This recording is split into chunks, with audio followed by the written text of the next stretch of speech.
Voyage, voyage. Bienvenue à votre émission Voyage, voyage. Et dans le cadre de cette émission Voyage, voyage, eh bien, c'est le temps des sucres incessamment ou en plein dedans, si l'on peut dire. Et pour nous parler justement à Saint-Marc-sur-Richelieu, plus précisément à l'Auberge Enfield, eh bien, j'accueille Monsieur Louis-Robert Enfield, qui est le propriétaire et directeur général de l'Auberge Enfield, va nous parler justement de cette belle cabane à sucre légendaire dans cette belle région de la Montérégie. Alors, bonjour, Monsieur Enfield.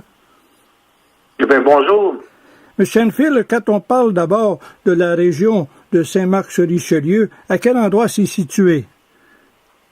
Eh bien, on est à quelques 20 minutes de voiture du pont-tunnel Hippolyte-Lafontaine en direction du Québec. Alors, nous sommes aux abords de la rivière Richelieu, qui est reconnue pour les patriotes, ces belles montagnes et en fait tous ces villages ancestraux là, qui longent la rivière.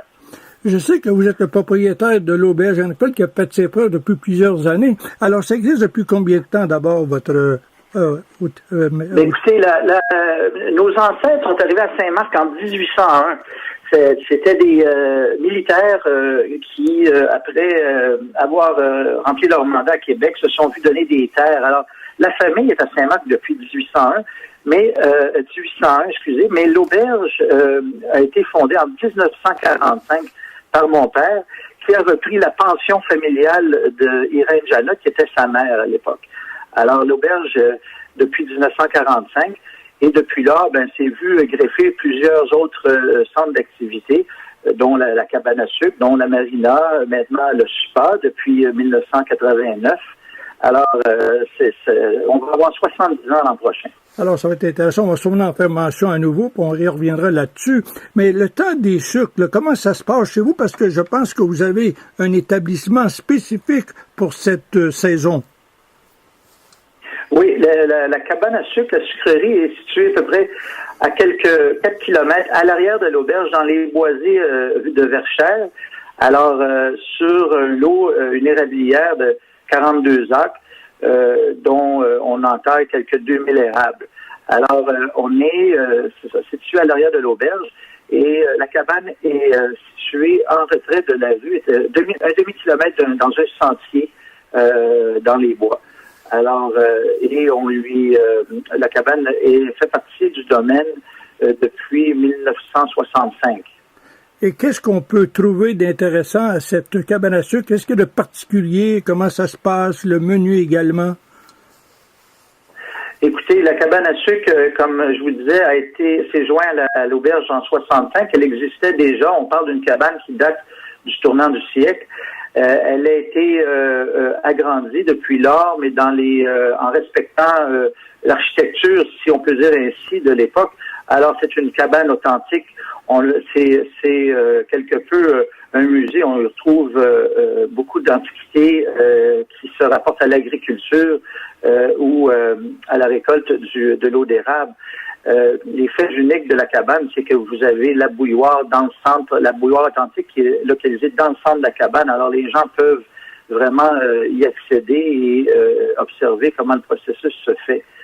Maintenant, un autre aspect particulier, c'est que l'authenticité de la table, du menu, on essaie du meilleur de notre capacité de respecter les recettes d'antan, les recettes de nos ancêtres. Par exemple, le jambon que l'on sert est fumé à l'érable et transformé dans nos cuisines. Alors, il est cuit sur place, il est désossé sur place, il est servi, donc comme on le servait à l'époque. On a d'autres recettes comme ça, comme la soupe au pois qui est faite avec le bouillon de jambon.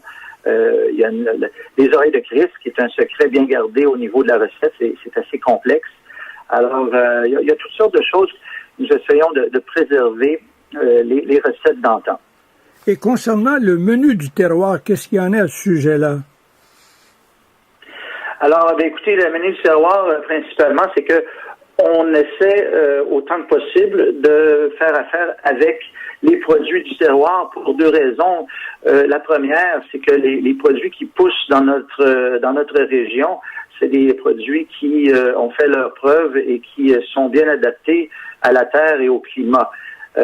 Alors, c'est des produits supérieurs dans le sens qui sont frais et sont de la région.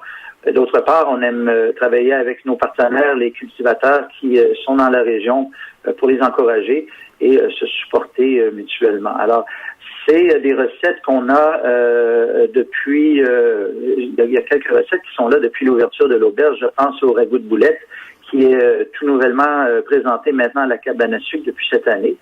Mais il y a une foule de recettes qui sont à l'auberge, au menu de l'auberge, depuis, je dirais, une bonne 40, 50 ans maintenant.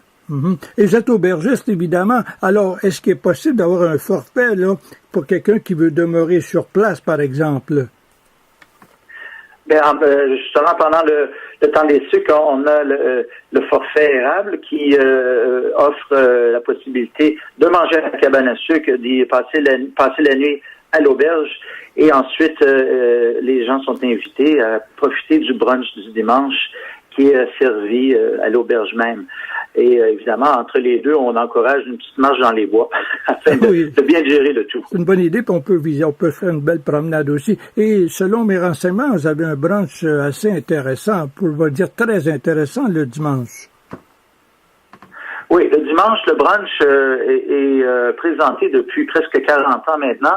Et c'est les classiques de l'auberge, que ce soit les poissons fumés, les poissons vapeur, je parlais du ragoût de boulette et pâte et boulette qui est maintenant fait avec l'ossobuco de porc, qui est moins gras.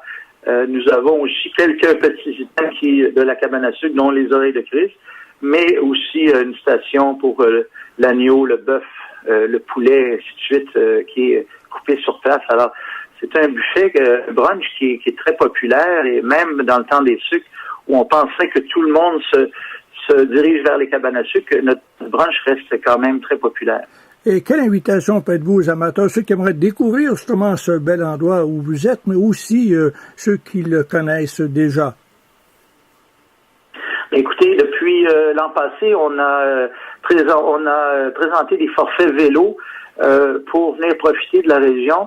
Vous savez, la vallée du Richelieu est il n'y a pas tellement de côtes, alors c'est une région qui est très accessible pour le vélo, pour ceux qui s'initient au vélo, et on offre un forfait avec des circuits comme par exemple le circuit des plus beaux villages. On est membre de l'Association des plus beaux villages du Québec, et on a 4 autres municipalités adjacentes, soit Saint-Denis, Saint-Antoine, Calixa-la-Vallée et Verchères. Et on organise même avec des guides lorsqu'il y a des petits groupes pour faire découvrir le patrimoine, les vieilles églises, les maisons ancestrales qui ont été restaurées de ces villages-là. Et ce forfait inclut le coucher avec le souper. Nous avons des services pour les vélos et, comme je disais, des services de guide. Alors ça peut être très intéressant là, pour profiter d'une part d'une bonne table, de découvrir le patrimoine régional et de faire l'exercice en même temps. En effet. Et pour plus de renseignements, M. Enfield, qu'est-ce qu'on peut faire? On va tout simplement à aubergeenfield.com et vous allez y trouver toute l'information nécessaire ou appeler. Ça nous fera plaisir de vous parler de vive voix au 450-584-2226. Alors, M. Enfield, merci beaucoup et je profite de l'occasion pour vous souhaiter une bonne saison des sucres également. Je vous remercie, puis on vous invite à venir faire un tour. Avec plaisir.